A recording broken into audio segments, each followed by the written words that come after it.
안녕하세요. 하이닥이 간다의 노신혜입니다. 오늘은요, 한정열 원장님과 함께 고혈압이란 것에 대한 모든 것을 알려드리도록 하겠습니다. 자, 1편의 주제는요, 고혈압은 왜 위험하고 치료가 필요한가요? 라는 주제예요. 고혈압은 우리나라 대표 성인병이잖아요. 예전에는 나이가 드신 분들한테 발병을 했다라고 하면 요즘에는 청소년층에서도 발병을 하고 있다고 들었어요. 고혈압이 과연 어떤 병인지 정확하게 말씀 좀 부탁드릴게요.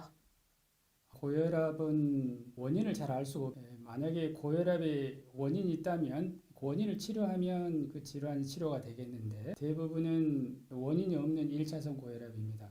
원인이 있는 고혈압을 우리가 2차선 고혈압이라 하게 되고 2차선 고혈압은 오히려 더 어려운 병들입니다. 네. 수술이 필요한 병들이 많고요.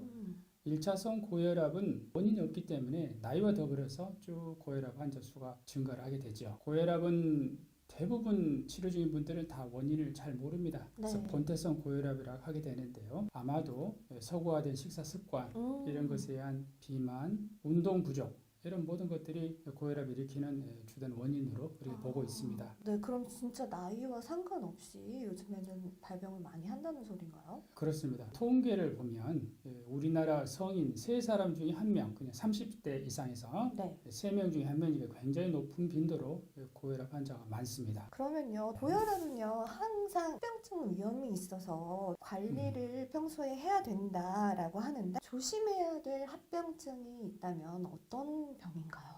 고혈압은 혈관의 압력이 높은 거잖아요. 네. 그러니까 심장이 높은 압력을 이겨내면서 피를 쥐어짜게 되죠. 그러다 보니까 심장이 점차 커질 수가 있습니다. 심장 비대가 오게 되면은 심장으로서 기능을 잘 못하면서 호흡곤란이 올 수 있는데요. 그게 바로 심부전이죠. 고혈압에 의한 중요한 합병 중에 하나가 심부전이 있습니다. 네.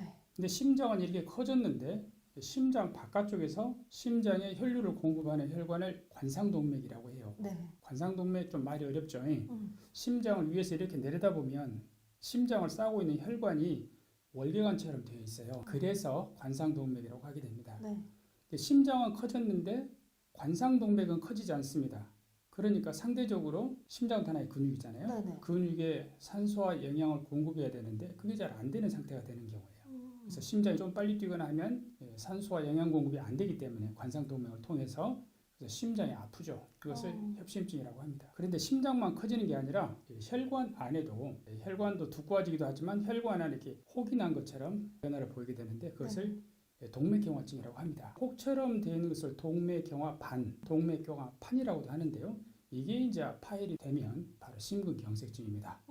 파열이 일어나지 않은 상태에서 심장이 빨리 뛸 때 왼쪽 심장이 아픈 것이 협심증이고 네. 혈관 안에 있는 동맥경화반이 파열되는 것은 심근경색으로 아주 위중한 상태가 되는 것이죠. 마찬가지로 그 혈관의 변화는 뇌혈관에도 똑같은 변화가 일어납니다. 그래서 뇌혈관이 막히면 그것이 바로 중풍이죠. 네.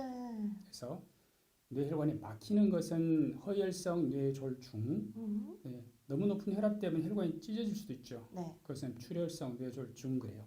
지금은 그래도 혈압들을 잘 조절하고 있기 때문에 옛날에는 출혈성 뇌졸중이 많았지만 지금은 허혈성 뇌졸중이 약 8대2 정도로 많습니다.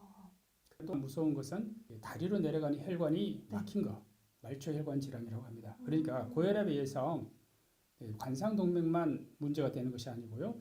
뇌동맥, 우리 몸 전신에 있는 동맥은 전부 다 동맥경화증을 일으킬 수가 있죠. 네. 그래서 다리로 내려가는 혈관이 이제 막히게 되면 말초혈관 질환을 그럽니다.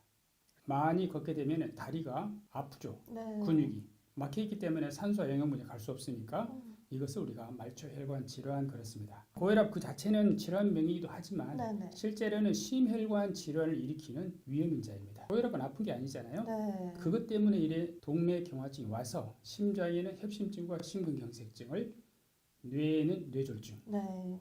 혈관이 터지거나 막히거나 말초혈관 질환 이런 것을 심혈관계 질환이라고 하고요. 이런 심혈관계 질환을 일으키는 아주 중요한 위험인자가 바로 고혈압입니다. 근데 고혈압뿐만 아니라 고혈압, 당뇨, 콜레스테롤 높은 이상 지질 혈증, 흡연, 비만, 운동 부족 이런 모든 것들이 말씀드린 심혈관 질환을 일으키게 됩니다. 그 중에 하나가 고혈압이죠. 고혈압을 잘 조절하는 것은 이러한 심혈관 질환을 예방하는 방법이 되겠습니다. 네, 알겠습니다.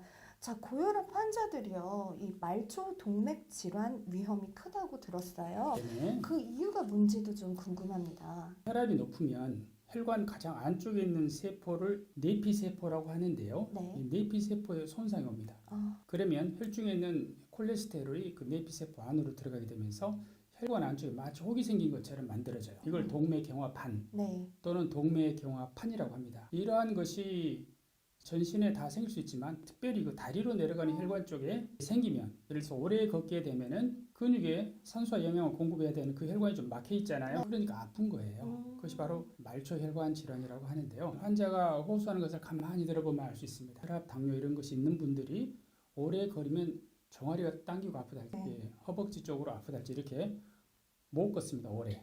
이걸 들어보면 알게 되고요. 진단은 비교적 간단합니다. 이제 장비가 있어야 되는데요. 일반적으로 혈압을 재는 상완 혈압기, 발목을 재는 혈압기가 있어요. 이 네 군데를 동시에 재는 그 혈압기가 있거든요. 그걸 이용하면 쉽게 말초혈관 질환을 진단할 수 있는데요. 네. 일반적으로는 발목 혈압이 이 상완 혈압에 비해서 높습니다. 네, 발목 혈압이 높아요. 그런데 막혀 있기 때문에 발목 혈압이 상완 혈압보다 떨어질 수 있게, 이게 바로 말초혈관 질환이거든요. 비교적 쉽게 이런 장비가 있으면 말초혈관 질환을 비교적 쉽게 진단할 수가 있습니다. 네. 이러한 그 말초혈관 질환은요, 혈압도 중요하지만 더 중요한 것은 당뇨병입니다. 당뇨병이 있는 사람이 담배를 피운다, 그러면서 나이가 많다, 유병 기간이 길어진 거죠. 이런 경우는 혈관 안이 막혀 있을 가능성이 아주 많습니다. 그래서 증상을 들어보고 말초혈관 질환을 쉽게 진단할 수가 있고요. 거기에 따른 치료를 하게 됩니다. 1편에서는요, 고혈압은 왜 위험하고 치료가 필요한지에 대해서 알아보는 시간이었는데요. 2편에서는요, 비형 간염 관리 방법에 대해서 알아보는 시간을 갖도록 하겠습니다. 오늘의 영상 즐거우셨다면요, 구독, 좋아요. 네, 눌러주시고요.